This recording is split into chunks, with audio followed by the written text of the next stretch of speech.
mùi khói riêng qua lên mùi hồng cài chi chia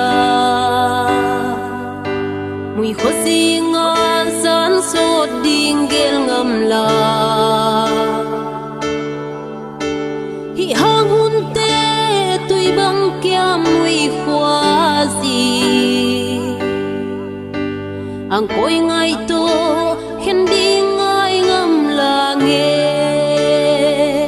mùi khoa riêng ta ang koi in sil quan hong sia la khiak la sim thu tel zo lo ang la ya pom ve luan khil luang to mang pha o ngai chi ve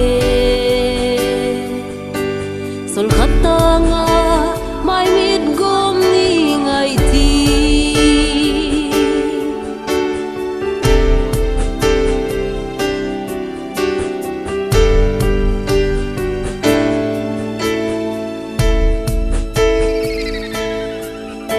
sol khata noi zon zai la oi oi ve si ale khan zong hong sial bang sa nge hui khi hong lang lung zuan na lua sa nge tang bang dam ma don bang tua ding ngak la hi zong ni gam lung mol ham bang huai khom ding in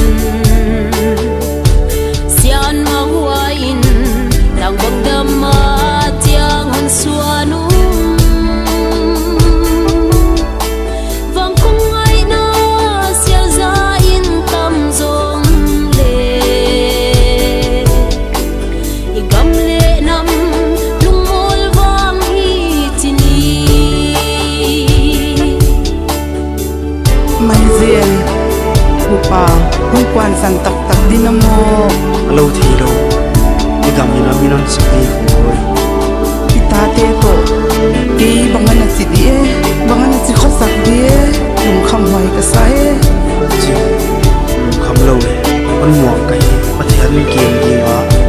ta tiệt cầm tất cả cái kim mũ nón nghe các kim nêm upa nan ro chiang mang pha man nyo le sao nuam ta in dam takin mang pha zal phun tung a luan khi to zal mai về vấn đề te to sial za tam to za ling mai mit siêu lâu tay qua val ling hita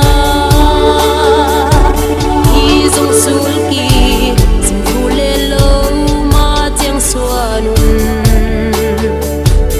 ang koi ngai le gam le dia sem toai dei te o lung zuan sia lo pham na dong hong tung zong